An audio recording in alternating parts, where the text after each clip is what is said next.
Hi, everybody. This is Preeti Juneja. And many thanks to all of you joining here from across the world.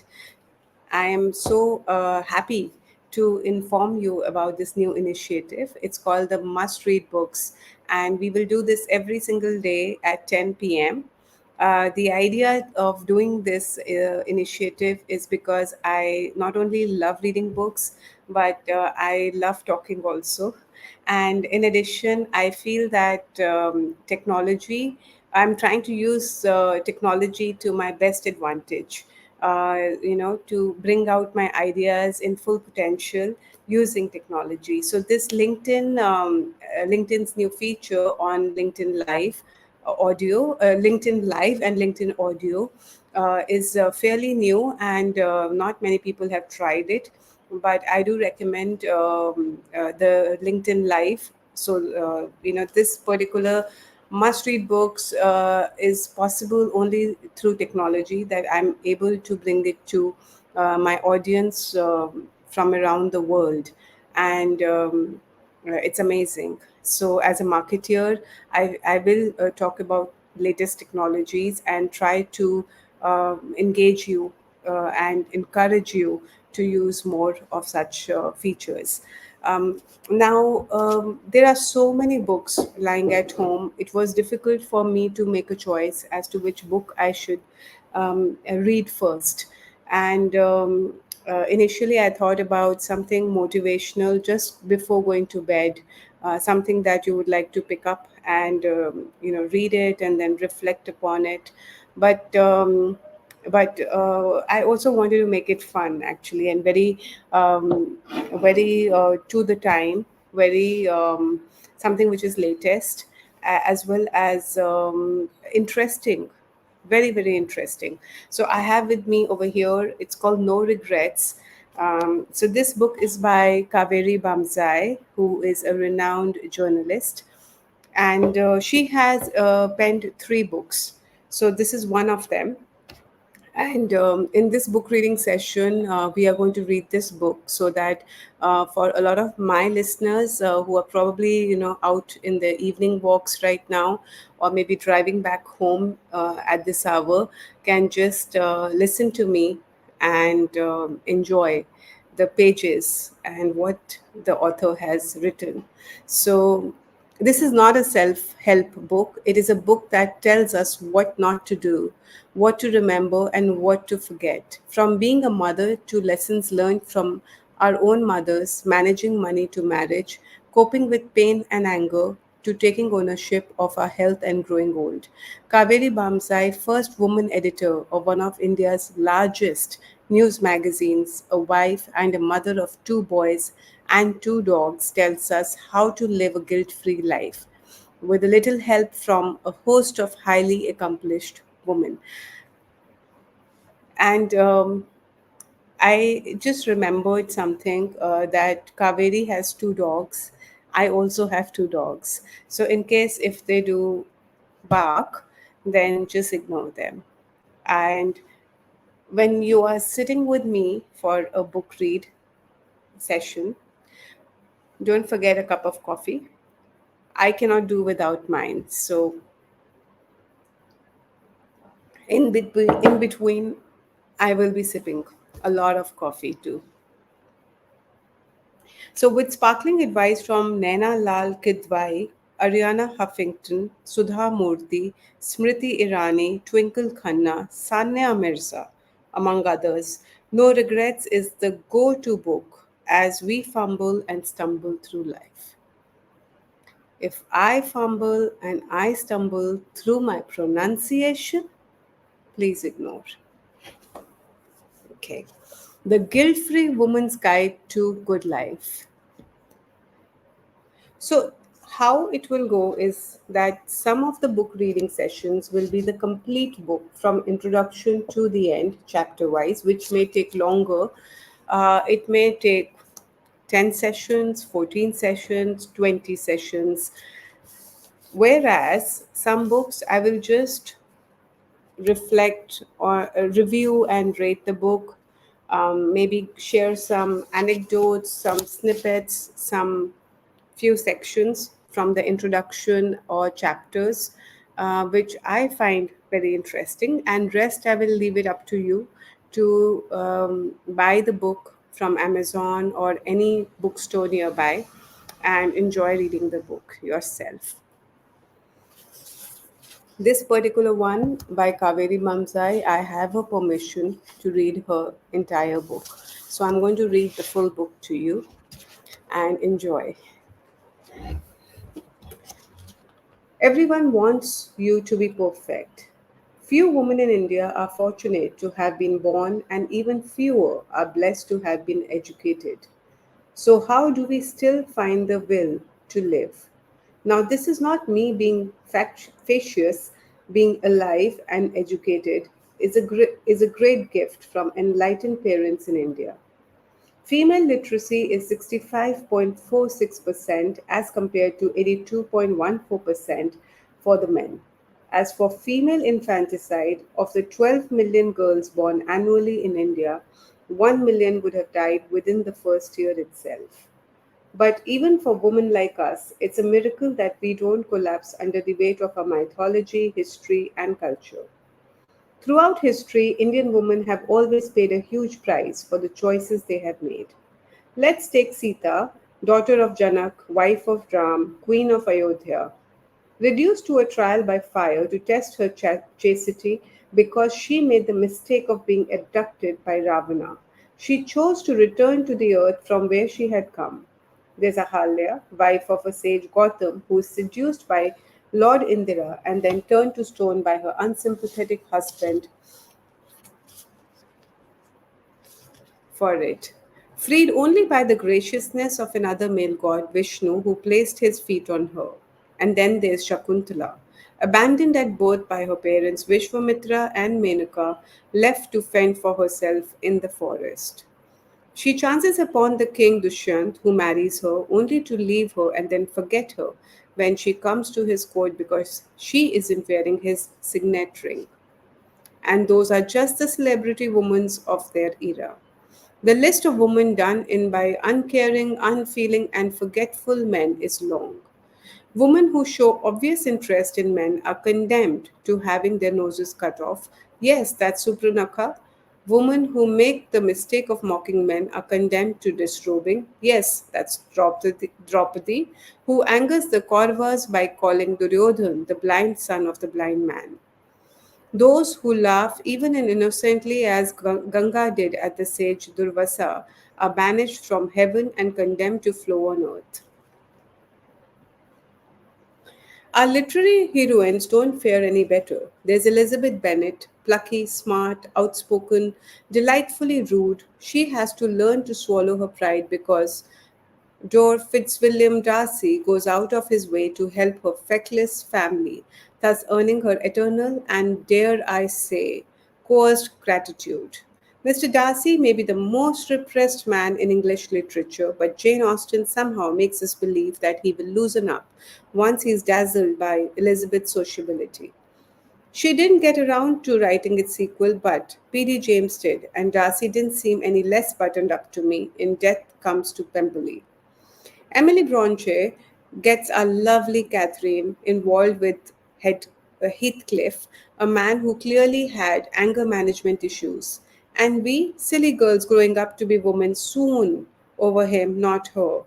And there is Daphne du Maurier's ultimate injune, Rebecca, living with an unhelpful husband and the ghost of his dead wife, whose legend is forever embellished by the scary Mrs. Danvers. It's a wonder that we grow up as functioning adults, believing in love, happily ever after, and the whole caboodle that good girls go to heaven. Even if we be taken a detour and try to be the bad girl who goes everywhere, we are either supremely stupid or marching to our doom with a smile on our face, or supremely self aware about the realities of life and resigned to our fates. You cannot be what you cannot see. This doesn't give women too many choices on how to be, how to exist, whether in public or private domain. Just look at the options in the public domain. All you have to do is examine the women politicians. trying so hard to fill the so called rational, sensible, strategic spaces usually occupied by men. Because anything else, especially anything that is emotional and visceral, would be considered to be typically female and therefore irrational. The alternative is to be self effacing, self cancelling, blending into the background, being the eternal wallflower. Such is our luck that even when an iron woman like Indira Gandhi wins a war, declares an emergency, and still manages to win a popular election to return to power, she simply falls to pieces when her beloved son dies, never ever able to record either her self belief or self confidence.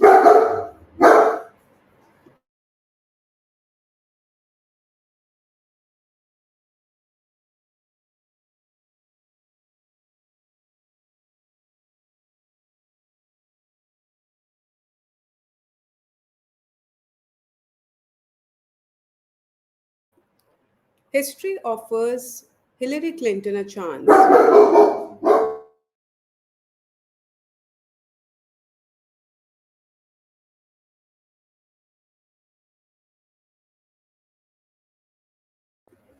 History offers Hillary Clinton a chance, one who has survived an unfaithful husband and years of being reviled for wanting to work. She loses to a man who fits the textbook descriptions of bully and misogynist. Teddy or Professor Bayer? Why not both or neither?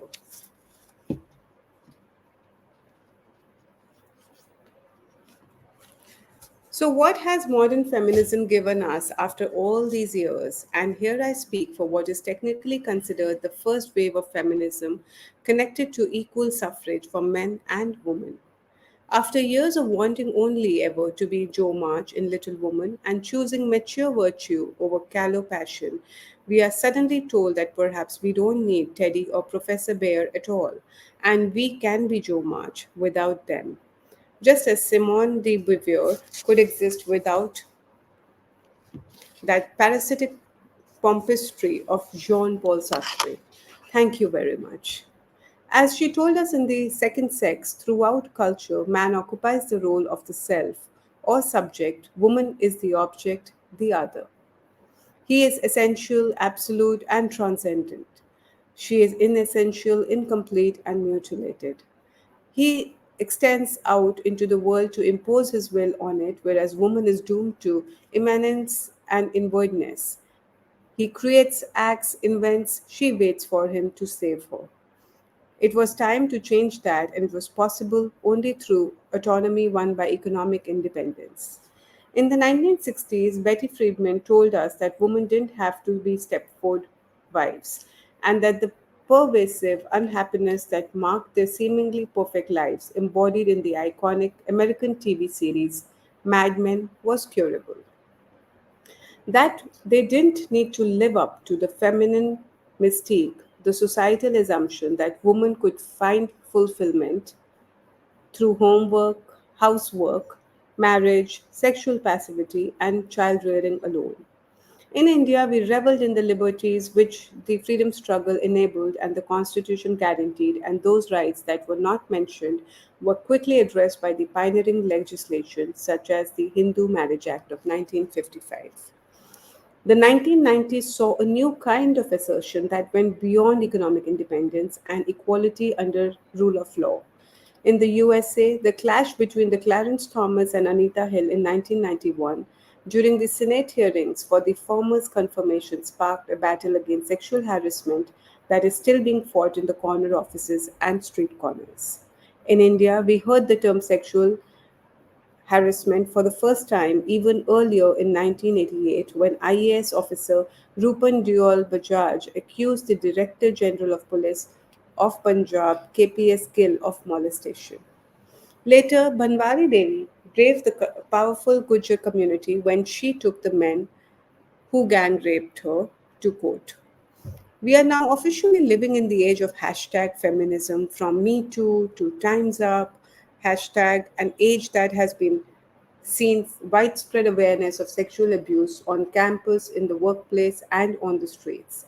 The gang rape of a young woman in December 2012 pushed India into reforming its sexual harassment laws to make punishment for the rapist more stringent, and a series of high profile men being caught molesting and raping colleagues and co workers surfaced.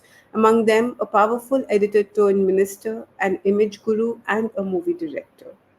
But the more things change, the more they remain the same. Well, is that so? Any comments? As women, we rarely saw ourselves reflected on screen except a brief period in 1980s when Indian television decided to show women as they were. Whether they were Kalyani, the IPS officer of Udan, or the activist homemaker Rajni of the eponymous show, critics like Vibhuti Patel argue that these stereotypes of the new India woman created by Doordarshan, who managed to rise above adversity, achieve success in fulfilling their goals, and channel their energies towards selfless social goals, ended up valorizing them within the discourse of liberal nationalist policies, politics, and citizenship. By the 1990s, we saw the single working woman of Tara, the angry young woman of Shanti, and the divorced woman of Sans. Yes, we are talking about Mandira Bedi and the others. We Nina Gupta. We thought we could be versions of the real them, real, flawed, fearless.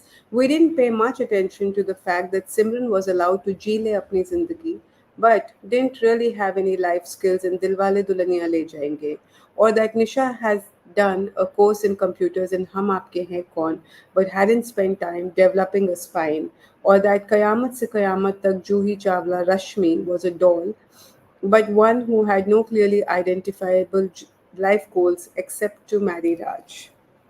These are movies from, I think, 90s. But times have changed, I guess. Now the movies are very, very different. And thanks to OTT. Because we can't all be cool moms, things were no better. When we saw mothers being projected on screen in Mother India, poor Radha had to shoot her demon Spawn, who clearly did not know how to behave with women. In Diwar, the Ma had to abandon her son Vijay, who did not seem to understand the difference between right and wrong. And in Trishul, Vijay again went about destroying his Najaya's father through all the manners of shenanigan, including wooing his stepbrother's girlfriend. It was all in the name of his late mother, who had no chance to protest, having been removed from the scene much before in the script. The point is that whatever women do, we can't win. So just as Sheryl Sandberg tells us in Lean In, which is her book, to not just bag a seat at the high table, but to speak up at it, to find a supportive partner, and to get rid of our inherent imposter syndrome, Annie Mary Slaughter tells us we can't have it all. Her thesis, first put down in The Atlantic in 2012, is that even with a supportive spouse, intense professional commitment, and a willingness to live life in chapters, the deck is still stacked against any woman who wants to reach the top of the career ladder while also caring for growing children or aging parents. And then, before we knew it, other powerful women jumped in and told us that life is not perfect, that we can only pretend to have it all. And in the words of the former PepsiCo CEO Indira K. Nooyi at the Aspen Ideas Festival in 2014, she said, every day you have to make a decision about whether you are going to be a wife or a mother. In fact, many times during the day you have to make those decisions and you have to co-opt a lot of people to help you, and we co opted our families to help us. We plan our lives meticulously so that we can be a decent parents. But if you ask a daughter, I am not sure, they will say that I have been a good mom. I'm not sure, and I try all kind of coping mechanisms. And that's someone who used to get 30 million a year in salary and had a net worth of nearly $150 million.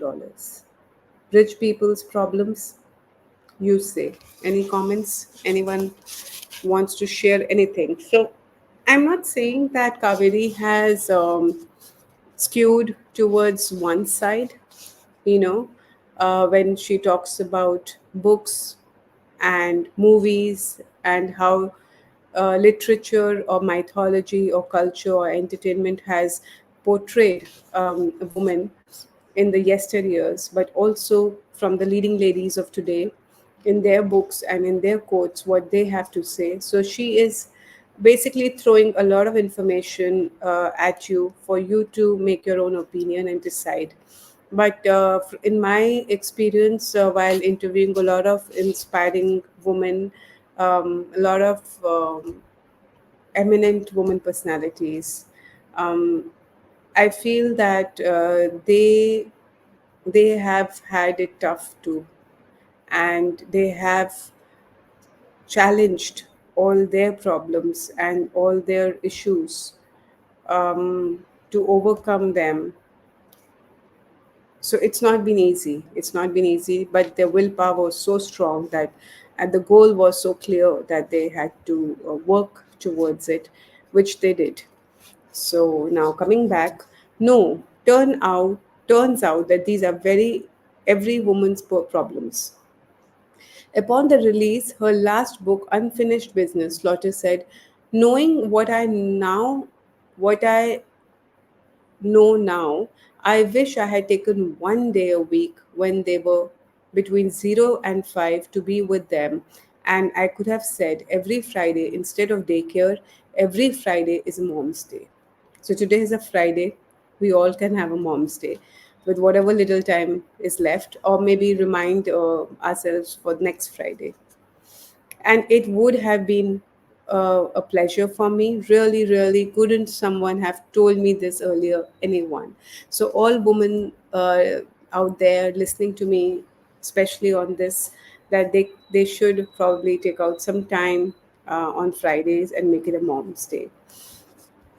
No one did, not our role models in real life, our fantasy women we'd grown up with in our heads, women we had assumed were powerful, successful, in charge of their destinies were now revealed to be just like us, confused, unsure, lacking clarity, and horrors of horror in the case of Sheryl Sandberg, just as manipulative as men. We knew how to laugh about our lives because Nora Ephron had taught us in the heartborn.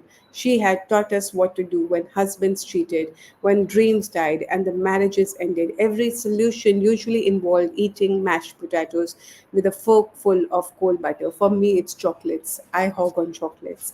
She taught us to write about it so we could control the version, so it could make you laugh. It wouldn't hurt as much, and so we could get on with it. It has to be you, but does it? Getting on with it is what women do very well. Yeah, yeah, yeah, we all do that. It's in our DNA. And I guess that's why also the men in our lives take us for granted, because they know that we'll get on with it, right?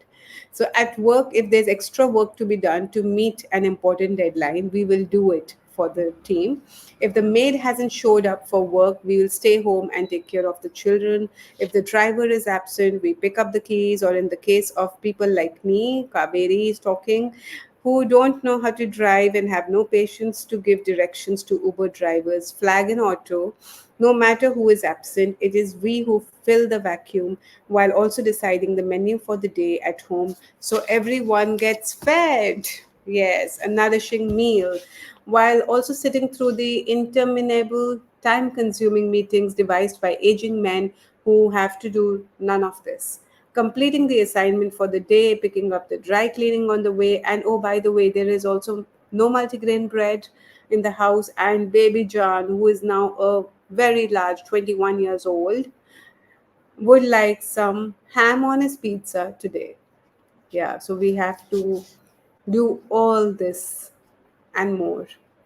Of course, by no means should you expect anything resembling gratitude from any member of the family when you come home triumphantly laden with all this and that the feeling of a job well done. Except, of course, the dogs. Mine are growing Labrador named Loop and an aging Beagle named Snoop, who will wag their tails with great vigor knowing their dinner is near. The dinner being what you will make for them and not, hopefully, and not hopefully you, although that day may well come. Just give me a second. Okay. Well, Loop and Snoop, very cute. Mine are called Coco and Kiki, just in case if you didn't know.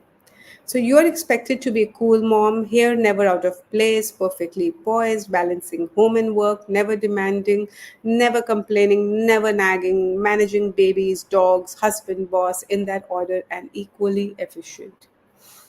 No one has expressed this angst for me as well as Pamela Druckerman in bringing up Babe.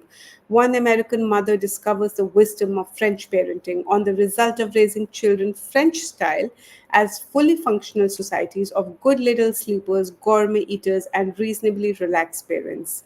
All we have to do, we were told, is to feed in fans grown up food like fruits and vegetables rather than bland cereals and stick to fixed schedules, leave the babies crying on their own if they were not sleeping through the night by the time they were 4 months old, and exert your authority by declaring, "It's I who decide." Of course, Druckerman wrote this in the era before Leela Slimani's Lullaby, a hideous account of what happens when your two perfect babes turn out to be coached by two perfect nannies whose basically the female version of American Psycho. Moral of the story: even French mamas can't have it all. Yeah, I just rushed through this because the stories are kind of repetitive and they're just repeating the same narrative. I would say that it's not easy, and across the world, French parenting, American parenting, Indian parenting, it's all the same.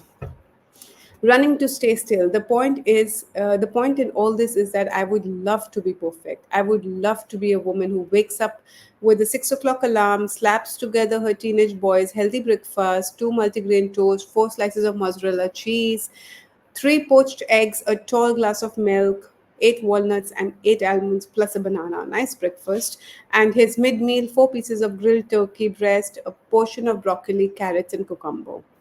Okay, goes for a run, gets to work, be in time for lunch with boys, husband, and dog, and then rushes back to work, manages the multiple egos of multiple bosses, finishes the assignments for the day, and still finds to look soigné for an evening dining out with friends, attending a book launch, or turning up at an art show.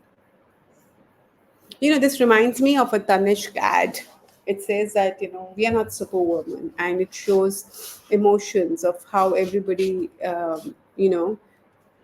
acknowledges, gives gratitude um, to the lady in the house who's like a superwoman.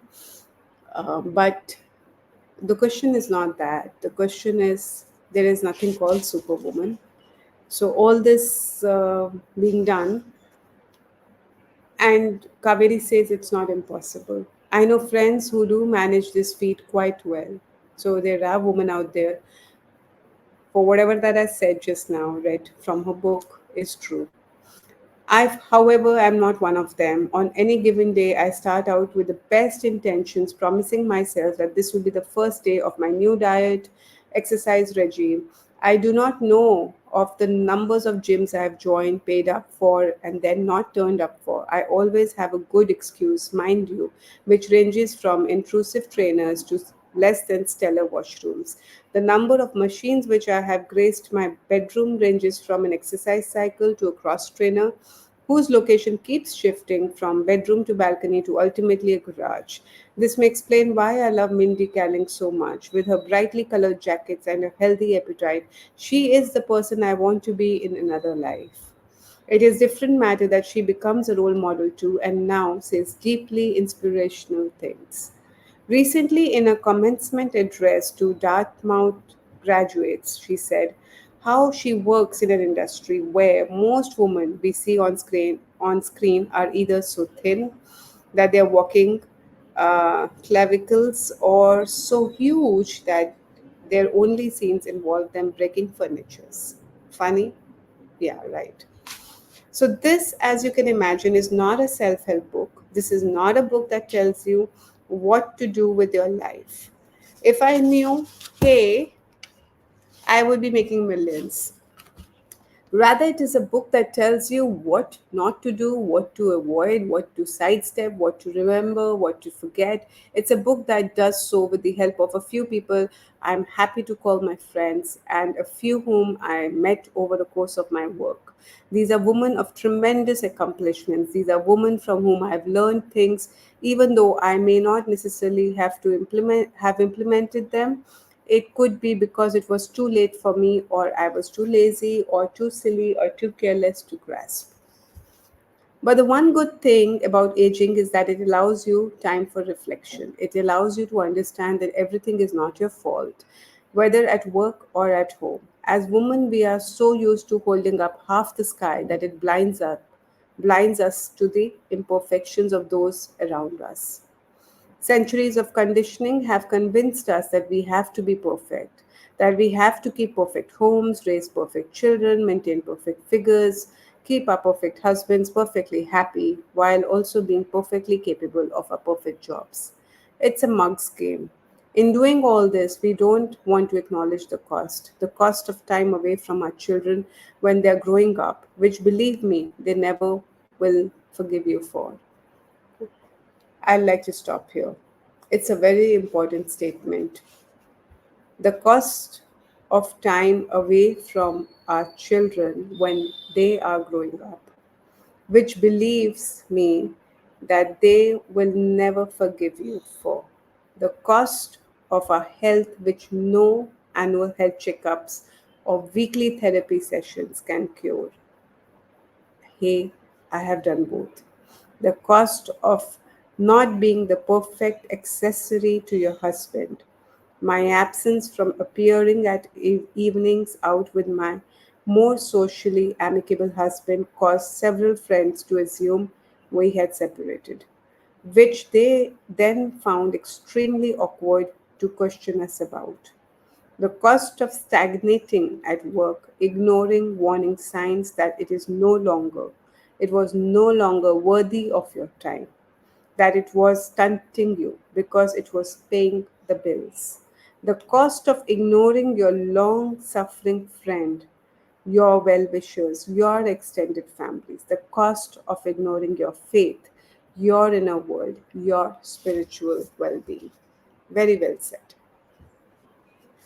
If anybody wants to write any comments or share any views, please feel to do so. I'm happy to hear from you on this. A friend once told me the secret to a happy life is a good cook, a good driver, and a good husband. I agree, but you have to kiss many metaphorical frogs to find the perfect specimens of all. The trick really is to do the best you can. It may not be good enough. It never is. Or if it is, you are really one of the God's chosen one. But blaming yourself, shaming yourself, and complaining about what you have compared to what you could have had, well, that way lies disaster and a whole lot of regrets. So, plus, we have reliably been told by several people that it is a good time to be a girl. One of them have even written a book about it, A Good Time to Be a Girl. She is Helen Morrissey, works in the city in England, and has, wait for it, 9 children.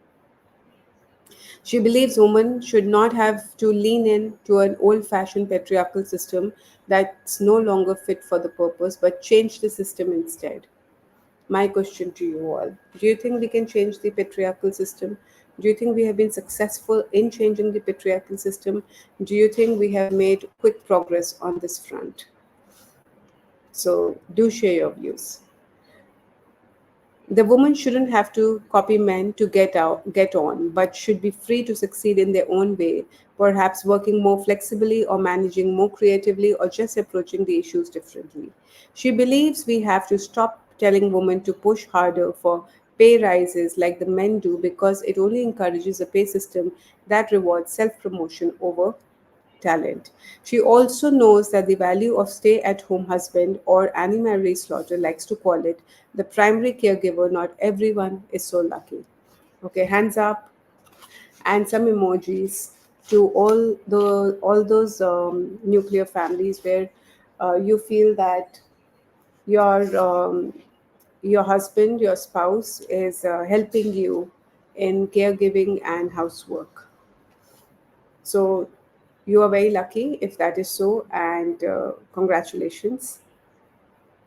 And the help never, okay, one more thing. And to all the men out here who are helping their spouses, their partners, their wives in the household work, and also caregiving for children as well as aging elders, pat on the back to you, and keep on the good work. And the help, never forget the help. And if you do, then please listen to stand up comedian Ali Wong on it. Wong states, I'll tell you how I balance family and career. Real talk. I have a nanny. That's it. That's the answer. Yes, it's very unlikable and unpopular to broadcast that because not everybody can afford a nanny. It's super expensive. Both me and my husband have to hustle. We have to work very hard to not take care of our child ourselves. If there's one thing I've learned well and in time, it is this. There's no point in having regrets or feeling guilty. It's like carrying a whole lot of excess baggage. And it's not even monogrammed like Louis Vuitton. So why bother? And who's better to tell it like it is than one of my personal favorites, the very wise, witty writer and designer Twinkle Khanna. Just a second. Anyone for a coffee break? I want one. So you can hurry up and get your water and coffee.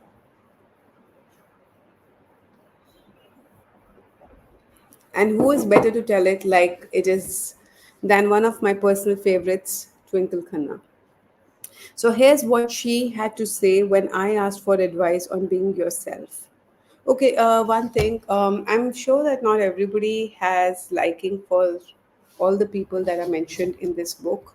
If you like Twinkle Khanna and what she writes and what she speaks, it's good.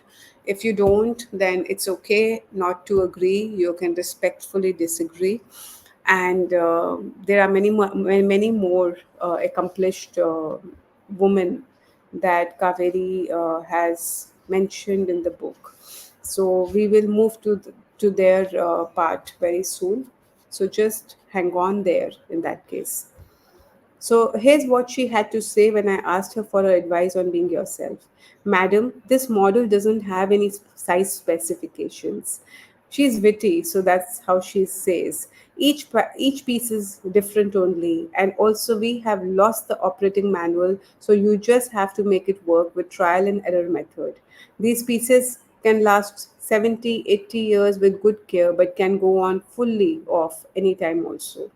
Of course, madam, there is a proper expiry date written somewhere, but good joke, it is an invisible ink. If this was a pitch for a washing machine, you would be severely tempted to throw the salesman in with the dirty clothes and set the machine on rinse and spin. But since you can't even locate God, let alone chuck her with the dirty washing. So you just have to accept the flawed parameters of human conditioning and trudge along.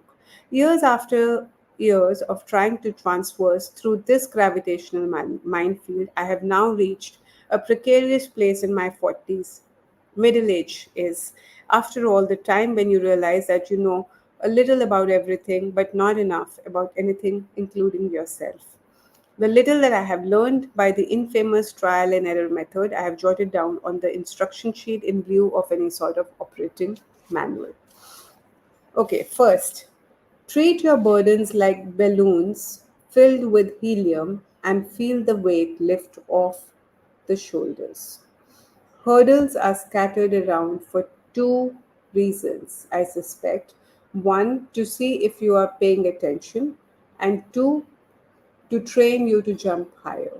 So, when you have problems in life, why are those problems there in the first place? Either, so Twinkle Khanna says that either because you are paying way too much attention to those problems, so they don't go away and they're still there, or is it because that it's making you stronger to overcome those hurdles? Two, if you keep turning and looking back, all you will get is a pain in your neck. So make amends with all grievances and march on. Life is only truly lived in the present, and you can't befriend the present if you are still quarreling with the past. 3. Eat carbohydrates, drink a little wine, have a slice of that gooey chocolate cake. One day you will be little more than a skeleton away. Why try and achieve the same when you are still alive? Okay, so all those people who are trying hard to lose weight, they can just relax a bit, and they can just they don't have to look like skeleton when they're alive, right? So just enjoy and be kind to yourself when it comes to eating. Cherish the body you have right now. When you hit 70, just the way you marvel at the glistening body you had at 20s, you will get nostalgic about this very one, and be willing to give up one for of your barely working kidneys to have it all back. How do I know? Well, I sat and asked my 78 years old grandma over a few beers and came away rather grateful about the one I currently inhabit, big hips and all. I think Twinkle doesn't care. She doesn't care about weight. She doesn't care about keeping slim or the body she has, the size, shape, type, whatever. She's just like, enjoy. Just stay bindas. And optimism is the oxygen mask, humor is the seatbelt that you have to strap on to navigate through this turbulent journey called life. So, landing, my friends, whether peaceful or otherwise, is inevitable. You will land, but all that matters is that if you have made the most of your flight time. Another thing I have learned along the way is to follow some rules and to make up some myself. So don't fit in, box yourself, match anyone else's expectations, make the world shuffle a little to make more space for you on a bus, at a boardroom table, or sometimes even at the bottom of the printed page. Okay. So this is the introduction to Kaveree Bamzai's No Regrets. Anyone has anything to say about the book or the views shared by Kaveri as well as Twinkle Khanna? And now, as we proceed, there are going to be, I think, there are 19 chapters. Okay. And I am going to take up one chapter today and one chapter tomorrow. Okay. And this one chapter, I think we are already, it is it, yeah, it is already time. But let me read one chapter to you so that we are having that momentum, I feel, and it's good. It's good. I am enjoying this. So I hope you stick on with me and you enjoy it too. So don't ever stop listening to me. Don't ever stop, attending my session. But right now, the chapter one of Kaveri Bamsai's book, No Regrets, says, don't ever stop working. How many times have you had, okay, how many times have you had to face women coming up to you to tell you that they're quitting because they just can't manage home and work? They are intelligent, good at their work, but just exhausted from the daily grind of putting hot food on the table, getting the children to bed and then to school in time, ensuring the fridge is stocked, all the school events are attended, all the social life obligations are met, including and especially ones that involve the mother-in-law. And if it isn't enough that they barely hanging on their fingernails, which they probably haven't had time to paint. They get told off by the teacher at school that perhaps they should take time off, spend it with the children, ensure their grades are up and their temper is down, because all we know that working women are mothers from hell. Smiles, grins, laughter, tears. Yeah, it's okay. You can get emotional. Never mind that the teachers too are usually working mothers too. Yeah. So if the romantic love industry is a gigantic exercise in preparing women to accept unsuitable men, then the motherhood business is a cultural confidence trick designed to make women believe that the babies complete them. And even though, if you've read Margaret Atwood's The Handmaid's Tale, that tells you of the horrors women have to suffer only Some of them are fertile. You buy into that conviction. Yes, babies are lovely. And they also need needy, cuddly, clingy, and they're totally dependent on you. Yeah. Everything that you as a woman have been led to believe is why you were given a vagina and a uterus. But the problem is they grow up, the babies, and not the vagina and the uterus.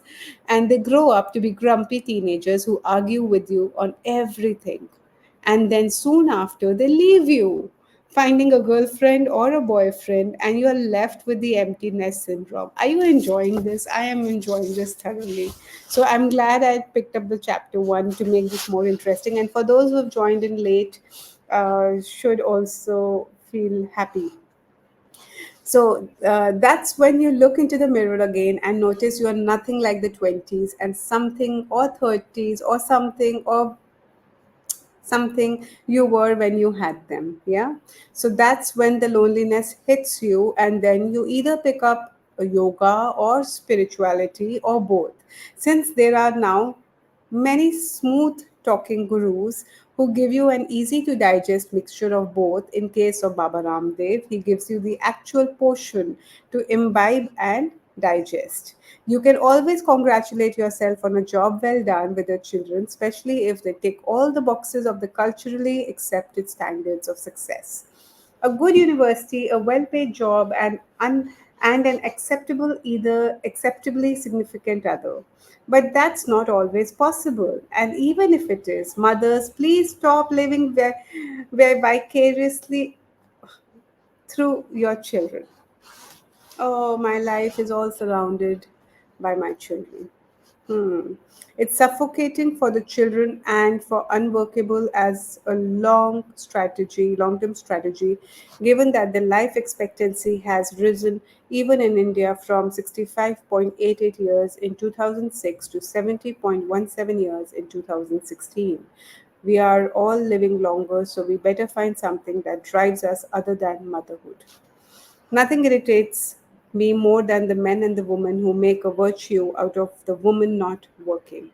They are a colleague. There was a colleague in particular who would set my teeth on the edge by boasting that the many women he knew in his class at the Indian Institute of Management, only one ended up working. The rest, he said, proudly chose to be wives and mothers first, right? Which means those of us who also choose to work are less so. But the news from the work front is also not good. For the first time in India's recent history, there's a decline in the female labor participation rate, as well as a shrinking of the total number of women in the workforce. Not only did 20 million women quit work between 2004 and 5 to 2011 and 12, the labor force participation rate for women of working age declined from 42% in 1993 to 94%, 94 to 31% in 2011 and 12, and further reduced to 23% in 2017-18, according to the data from the National Sample Survey Office. The added reality of the first principle of working motherhood does not help working women. Everything that goes wrong is your fault.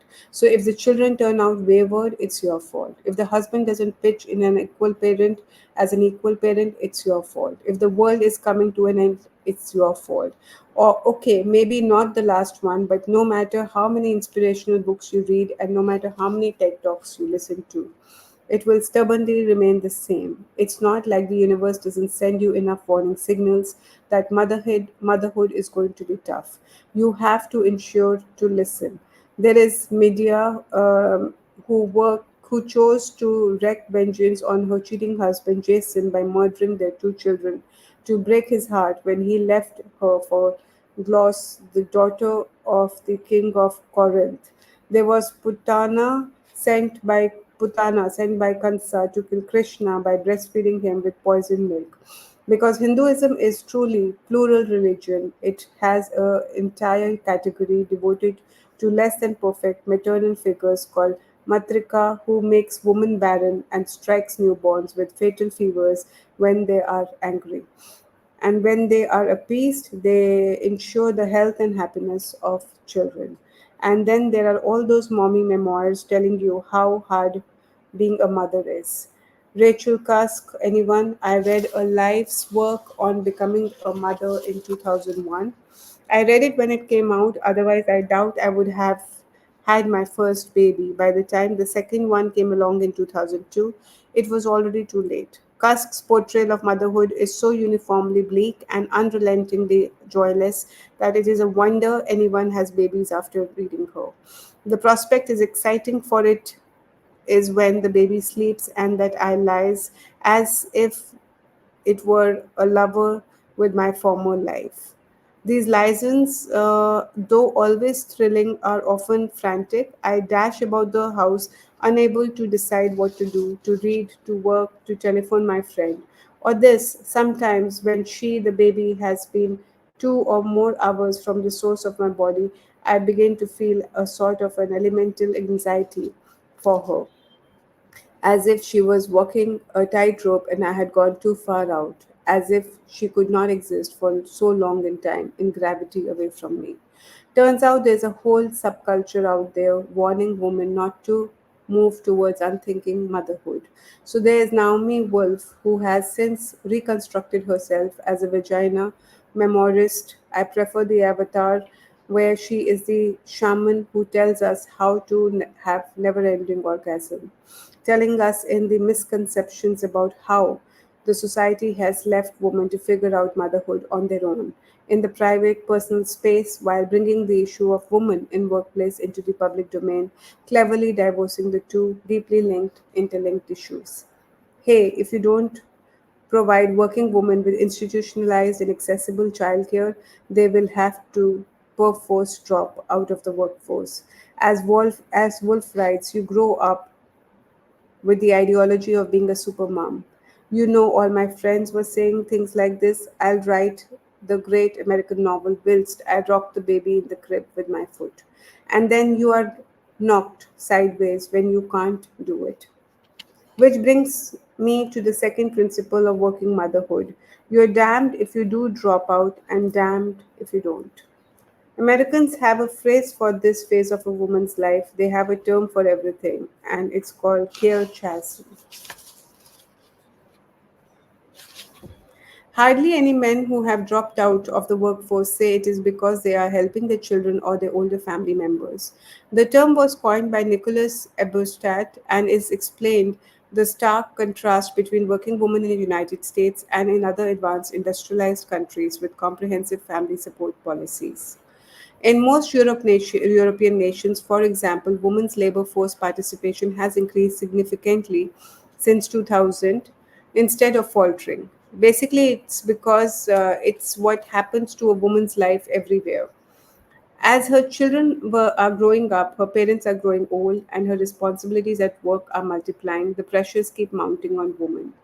You've all been there. I certainly have. Often, the easiest thing to do is to quit work, especially as most companies relish the idea of enforcing the discipline of a 10 to 6 work life, and bosses seem to delight at the prospect of being timekeepers to the nation.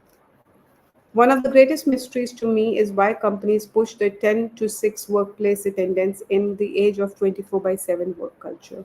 But equally big is the mystery of how several companies manage to shirk the mandatory 6 months maternity leave and the institution of creche. Dropping out seems almost a relief, and especially in a double income family. This, I believe, is the worst mistake a woman can make, which is why I constantly take inspiration from women like Vanitha Narayanan, former chairman IBM India, a remarkable woman not only because she has lasted for over 3 decades in one of the most demanding companies in the world and served all over from St. Louis, Missouri to Beijing to Bangalore, but also because she didn't let anything, not even a continent change, get in her way of her work life. When Narayanan got married straight after completing her graduation in communications from Stella Maris College in Chennai and had to follow her husband to Houston, Texas, where he was based, she was happy to work anywhere. In her case, it was a store clerk selling bed linens and then electronics, earning 6.50, $6.50, an hour with a 2% commission. She still recalls with pleasure the intricacies of a fitted sheet, comforters, and dust ruffles. Radhika Chopra, another woman I admire enormously, has also changed careers according to her life experiences. When she first quit her banking job with the Federal Reserve Bank in New York because she found it boring after completing a postgraduate program in public policy at Harvard, her sisters asked her a life changing question: which is the job you most envy? Turns out the Turns out she wanted a life in the art world. So she started working as an unpaid intern in a contemporary Indian art gallery in downtown New York. Later in her life, when she had to follow her husband to Atlanta, she got a consultancy with Federal Reserve Bank, which allowed her to work from home. And still later, when she had to follow her husband to India, she returned to her passion, art, working with the Vadhera Art Foundation. Again later, when she moved to Delhi from Bangalore, she quit even this because she felt her daughter needed her at the difficult time when she was trying to adapt to a new school, her new friends, and new city. Smartly, she decided to volunteer to remain involved in her daughter's school. That not only comforted her daughter, strengthened their relationship, but also gave her an additional organizational skill. Which brings me to the third principle of working motherhood: don't ever give up work. Just change the way you do it. Now, this is important. So, while we have been talking and complaining and grudges about, women have to face the odds and have to do much more work, or no one can really understand women better than they themselves, it's important to also see a way out. And that is the positive way of looking at things. And that's why we are able to connect to books and authors better, because they show us like a ray of light, some positivity. And this book is just helping with that. So just change the way you do it. Unlike in the USA, women in India have two advantages. We get paid leave for the first 6 months of a baby's life. We also have cheaper childcare, though it isn't always without its great frustrations on both sides, the employer and the employees. Working conditions for most of our child carers are terrible, and because of the deeply feudal nature of our society, we assume those paid badly to take care of a child will do it to the best of their ability. I still remember former Britannia MD Vinita Bali's remark at the first India Today Women's Summit held in Mumbai in 2009 when she was asked what lies behind a great woman: a great nanny. And I think this is the second time this is being said in the book. A great nanny, she said instantly. Yes, but too often these nannies are underappreciated, overworked, and less than well paid. They are also very tough to find. I have often seen young women at work cope with childcare problems. There is perhaps not a day that goes by when there isn't some domestic drama that they have to resolve, but they have found ways to managing with innovative solutions. A young colleague has resolved the issue of not having a pickup and drop to school some days by arranging a Uber for her nanny and the child and keeping track of it on her phone. She has two nannies at all times so that there is always one if the other falls ill or elopes with the next door. This is funny, or elopes with the next door neighbor's guards, or has a family emergency, and a supportive husband who works from home when he isn't traveling. So, of course, Sheryl Sandberg is right when she says you have to make your partner the real partner in her book Lean In. Of course, even women like Sandberg can never catch a break. Soon after she wrote her book, in which she has extolled the virtues of having a partner like Dave Goldberg, life went and did a number on her, and as anyone who had followed her knows, Goldberg died, an event so shattering that she had to write about it in the option B: facing adversities, building resilience, and finding joy. Okay, so I think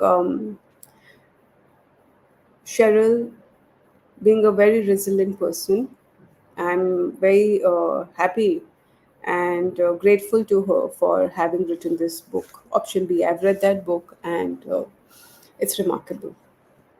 Making your partner share in childcare duties is easier said than done. In India, where we still have remnants of the joint family system, the temptation is to use mothers and mothers in law as nannies. It's easier. After all, our mothers raised us and our partners, and we are almost perfect. So, who could be better? Indeed, when my children are feeling particularly unkind, they like to tell me how much better my mother is. I agree. But it's a temptation you should try to avoid, even if you are like Michelle Obama and can afford to put up your mother in something similar to the White House. Your parents have done their time. It's time to give them their space. That doesn't mean you don't go to them for advice. Do that. The odd weekend with them is good. Your children develop a bond with them, and in case of an emergency, the granny backup is always available. Yet the buck stops with you, so find a way to keep your work life afloat. Working doesn't only give you a sense of self esteem, it's also, let's face it, a great escape. We all need something other than nutritious tiffins, falling grades, teachers' admonishments, attitude adjustments, outgrown clothes, and after school classes to occupy us. Much as we love our children, we cannot allow them to dictate our lives. They'd love to, and we'd love to let them. But out of a misplaced desire to compensate. Compensation is the enemy of good parenting and every working woman greatest go to. But it usually doesn't, and but it usually doesn't end well. However, you can and you must do what Sandberg urges working women to do. Keep your foot on the gas pedal at all times. Just know how and when to moderate the pressure. You don't have to be miserable while you do it, though there will be moments, days, and months when you will be. So when Betty Friedman talked about the problems that has no name with afflicted to stay at home moms, the problem of loneliness and the lack of fulfillment, she probably didn't realize the difficulty of having a fulfilling life at work and home. Cheryl Ziegel, a psychologist who delivered a TED talk on why moms are miserable, talks of the hospital fantasy she experienced.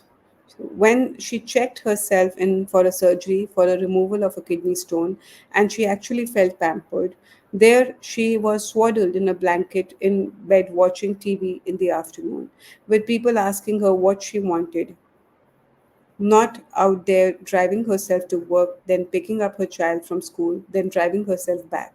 My hospital fantasy came true in 2010.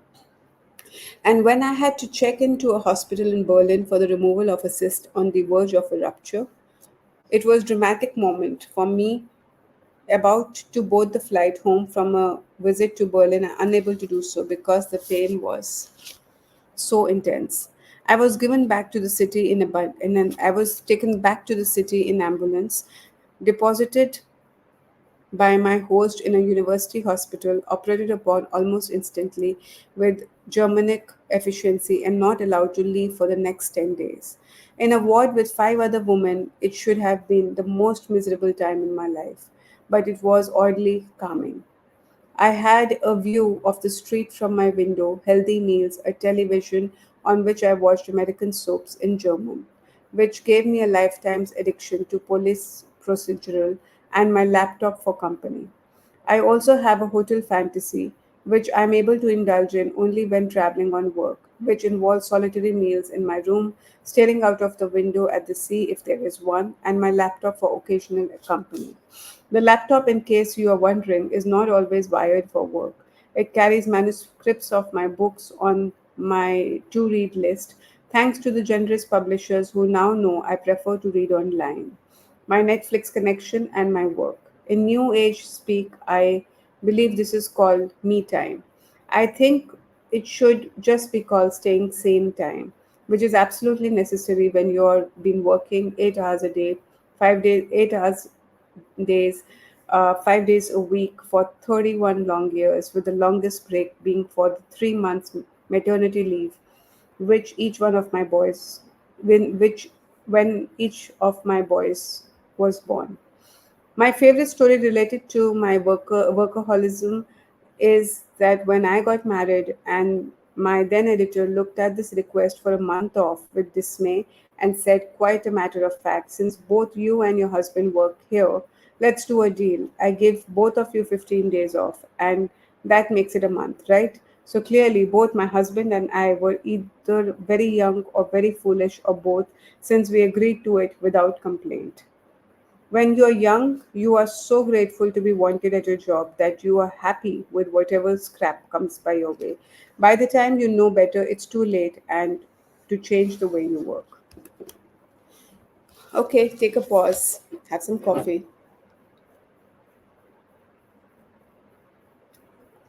Am I reading too fast? I think some portions can be read a bit fast. And I also want to stop here to say that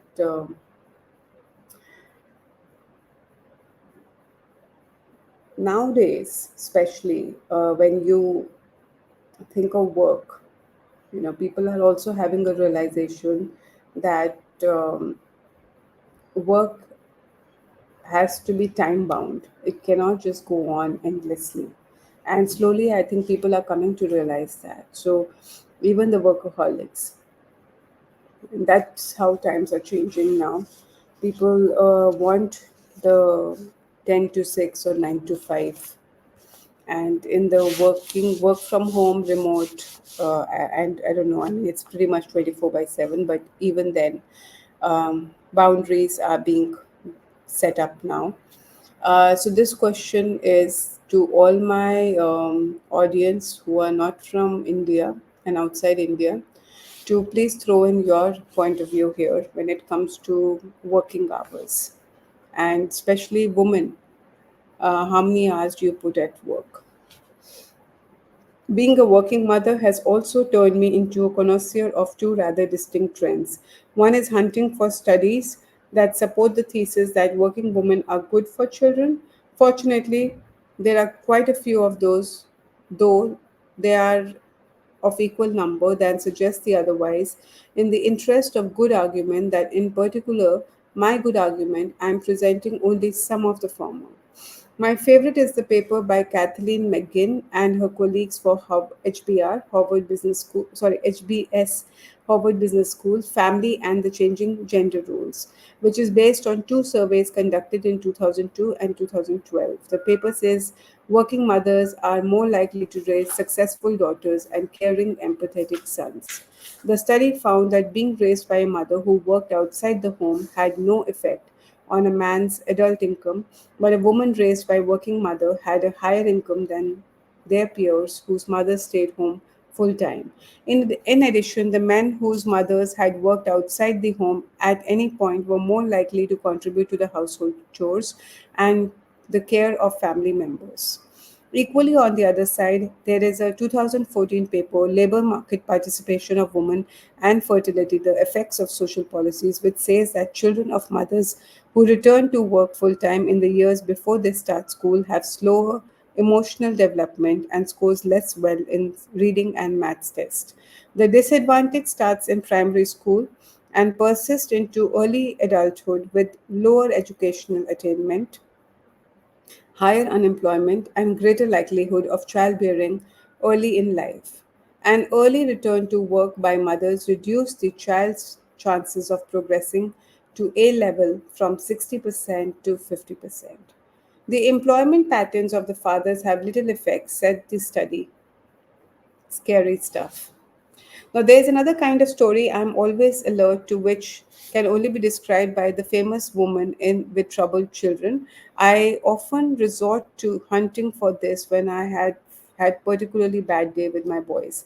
My all-time favorite is the relationship between Indira Gandhi and her son Sanjay, which has been chronicled in several biographies, most recently in Intertwined Lives, P.N. Haskar and Indira Gandhi by Jairam Ramesh on Gandhi's private secretary. The incident took place on 2nd February 1971, just weeks before the Bangladesh crisis was to erupt like a volcano, when Indira Gandhi, of her own accord, sent Haksar an extraordinary note that contained the wholly personal thought. Rajiv has a job, but Sanjay doesn't, and is also involved in an expensive venture. He is so much like I was at his age, rough edges and all. and that my heart aches for the suffering he may have to bear. There you have it, the psychological explanation for her defiance of her most trusted confidant, Huxer, leading in consequence to the emergencies and his excess. Then there is Margaret Thatcher, whose son Mark made no bones about exploiting his connection. In a new biography, Margaret Thatcher, the authorized biography, Charles Moore quotes Clive Whitmore, Mrs. Thatcher's private secretary from 1979 to 1982, as saying, Mark was driven by greed and reluctant to pass up any opportunity. Mrs. Thatcher had an air of resignation about it all, but was indulgent towards Mark. The rational PM knew well what he was up to, but the mother found it difficult to be tough with him. I cannot explain why, but it gives me some solace. Even the toughest woman on our planet had some things they couldn't handle. See, I told you, nobody is perfect. So don't beat yourself up when a child's life doesn't go the way you planned it. Now, read instead what former chairman IBM India Vanitha Narayan has to say about working is important for women's sanity. Okay, this is the last bit of chapter 1. We have already heard from Twinkle Khanna. Now, this is also something which might help some of you uh, in small or larger ways. And let me begin. So, how many of you know Vanitha Narayanan or have read about her or have worked with her or under her? I don't know, but she is a very important person, and this is what she has to say. We all know and understand the importance of taking time off, especially as a new mom spending time with the baby. For mothers who make the choice of staying with the baby and possibly carving out a few years to raise the family, one should not be judgmental and call it a bad idea. It's about each woman's life situation, support structure, and priorities. The ideal way to do it is to be able to take time off from your current role and go back in 6 months when you have had the time to adapt to being a new mother. But you have not been you have not been gone so long that you have dropped out. I can think of at least 5 major reasons to stay in the workforce. The longer you are away, the greater anxiety of coming back and being able to keep up. It becomes a matter of self confidence. The pace of change is greater than ever before, so even in the series of incremental changes can be daunting. The sooner you learn to juggle your new priorities and plan a support structure, the more adept you get at it. Your boss and co-workers will adapt to the new mother's needs when she comes back right after maternity leave. Every woman needs to remember she is not unique and alone in having to take off to have a baby. It affects every person. Life will never be a perfect balance, at least not for me. It is truly about work life integration. I have to say something to you on this, but later. Pick up the important moments and times in each to prioritize. For me, I have found that if you are excellent at your work and your company and team and you give your best, when life happens, your company will accommodate and support you. Work life balance is not an entitlement. It is something you have to work and work hard for. We're going to take a pause.